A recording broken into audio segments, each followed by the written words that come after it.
লোহিত সাগরে সৌদি তেলবাহী জাহাজে দফায় দফায় হামলা চালিয়েছে ইরান সমর্থিত গোষ্ঠী। হামলায় পুড়ে ছারখার হয়ে গেছে তেলবাহী ট্যাঙ্কার, আহত হয়েছে জাহাজে থাকা বহু নাবিক।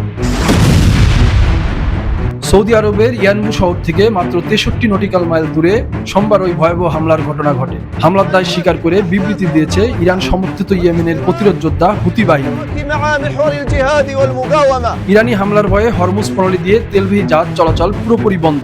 ফলে লোহিত সাগরে থাকা বাব এল মানদেব প্রণালী দিয়ে বিশ্বব্যাপী তেল সরবরাহ করছে সৌদি আরব। তবে সৌদিকে শত্রু ঘোষণা করে দেশটির তেলবাহী ট্যাঙ্কারের উপর অবরোধের ঘোষণা দেয় ইরান সমর্থিত হুতি বাহিনী।